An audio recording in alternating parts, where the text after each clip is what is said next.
All right, bestie, buckle up.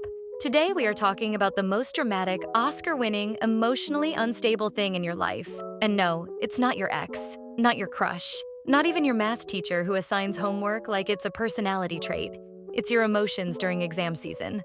The way they show up right when you decide to become an academic weapon is honestly suspicious. You sit down at your desk, open your laptop, highlight your notes, whisper, "New era, new me," and suddenly your brain says, "But remember that text he left undelivered 3 weeks ago?" Or you start missing someone you haven't spoken to in 3 years. Or you question your entire face structure. Or your life purpose. Or you open TikTok just for 5 minutes, and 2 hours later you're watching glow-up videos for revenge scenarios that haven't even happened. Meanwhile, you had a chemistry test. Babe, be serious. This is for every teen girl in the US who cries during finals week, thinks about relationships during math, overthinks at 1 a.m. instead of reviewing notes and says, "I'll study after I fix my life." Spoiler alert, you don't fix your life first, you build it. Let's get real for a second. When you're emotional, heartbroken, stressed, insecure, anxious, your brain goes into survival mode. Your brain does not care about your GPA. It cares about belonging, love, social approval, safety. So when you feel rejected or ignored, your brain thinks, "This is important," panic. Meanwhile, your algebra book is just sitting there like, "Hello, I also determine your future." You're not lazy. You're emotionally overloaded. But here's the truth that might sting a little. Feelings are valid, but they are not always useful. You can feel sad and still study. You can miss someone and still open your textbook. You can cry and still pass the exam. Emotions don't control you unless you let them run the show. Right now, they're the main character. We're about to demote them to supporting cast. You're not heartbroken aesthetic. You're procrastinating with background music. Be honest. You don't just feel sad. You replay conversations like it's a Netflix limited series. You imagine fake arguments. You rehearse comeback lines you will never actually say. You stalk profiles like you work for the FBI. Then you sigh dramatically and say, "I can't focus because I'm emotional." No, bestie. You're choosing emotional entertainment over long-term success. And I say that with love. There is nothing romantic about failing a test, because someone who doesn't even text back lives rent-free in your head. He's chilling. You're crying over geometry. The math problem didn't hurt you. The boy did. Why is math paying the price? So here's tip 1, the emotional timer method.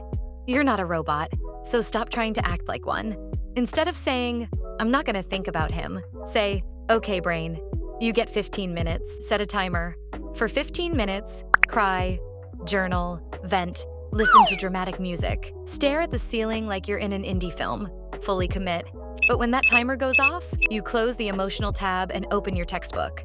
Because emotions grow when you feed them unlimited time. When you contain them, they shrink. This teaches your brain that you can feel things and still function. Be honest, how many hours have you spent overthinking this week? Exactly. Imagine if even half of that time went to studying. Tip 2 is about separating your identity from your situation. You failed a test? That means you failed a test. It does not mean you are a failure. Someone rejected you? That means they rejected you. It does not mean you are unlovable. You got ignored? That does not mean you're invisible.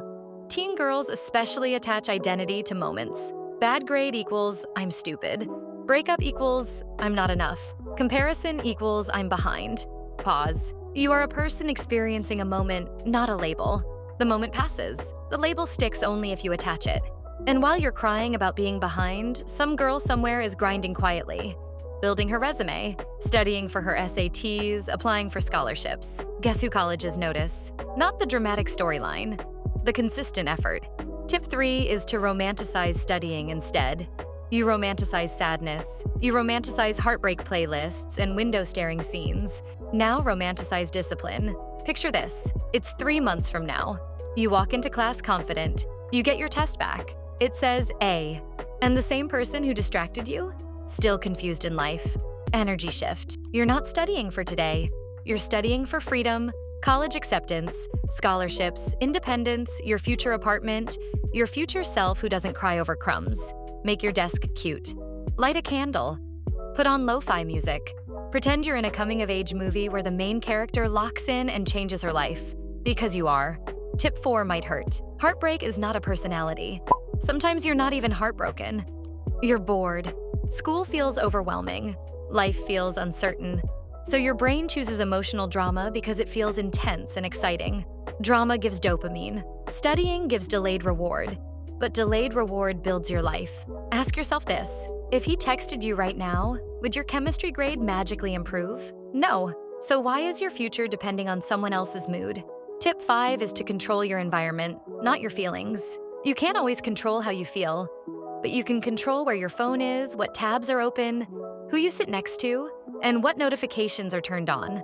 Put your phone in another room. Yes, another room. Not face down, not on silent. Another room. Because you claim you have self-control, but the second your phone lights up, you're gone. Be stronger than a notification. Your future deserves at least that level of discipline. Tip 6 is to replace overthinking with action. Overthinking feels productive. It's not. Thinking, why did he say that? Does she hate me? What if I fail? What if I'm not good enough? Does not solve anything. Action does. If you feel anxious, review one page. If you feel insecure, solve one problem. If you feel sad, rewrite one paragraph. Emotion says spiral. Discipline says start small. Small wins build momentum. Momentum kills emotional paralysis. Once you start, your brain shifts from chaos to clarity. Now let's get emotional for a second. Imagine you're 25 years old. You look back at 16-year-old you. What would she beg you to do? Cry over someone who barely cared? Or build the version of yourself she's proud of? You don't need to be perfect. You just need to not quit on yourself. Sometimes focusing on school isn't about grades. It's about proving to yourself that you can show up even when you're hurting. That's real strength. Not posting sad quotes, not dramatic captions. Quiet resilience. And here comes, you say you can't focus because you're emotional. But when it comes to Netflix drama, scrolling, makeup tutorials, or group chat gossip, your focus is elite. Laser sharp. The problem isn't focus, it's priorities. Ouch. I know. But growth isn't always comfortable. Tip 7 is creating an emotion parking lot journal. Every time a distracting thought pops up, I miss him. I feel ugly. I'm scared I'll fail. Write it down. Close the notebook. Return to work. This tells your brain, I'm not ignoring you.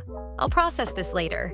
And when you read those thoughts at night, you'll realize half of them were dramatic exaggerations your brain created for entertainment. Tip 8 is building self-respect through discipline. Confidence doesn't come from compliments. It comes from keeping promises to yourself. You said you'd study for an hour. Did you? You said you'd stop stalking. Did you? Self-respect is built in private. And once you respect yourself, outside validation loses power. You stop chasing people. You start chasing goals. That is a glow-up no filter can compete with. Let's talk USA reality for a second. College applications, SATs, scholarships, student loans. This system is competitive. You cannot out-vibe hard work. You cannot manifest grades without studying. You cannot girl boss your way through finals by crying aesthetically. You need focus, not perfection. Focus. You are allowed to feel deeply. That's not weakness, that's empathy. That's being human. But don't let temporary emotions create permanent consequences. The boy might leave, friends might change, trends will fade, but your education stays. One day you'll thank the version of yourself who studied through tears instead of scrolling through pain. So be honest with me. What distracts you the most when you're trying to study? Overthinking about someone? Social media? Comparing yourself to others? Laziness disguised as emotional damage? No judgment. We're healing and leveling up together. And if nobody told you today, you are capable. You are not behind. And your future is bigger than your current feelings. Now close this. Open your book and become unstoppable.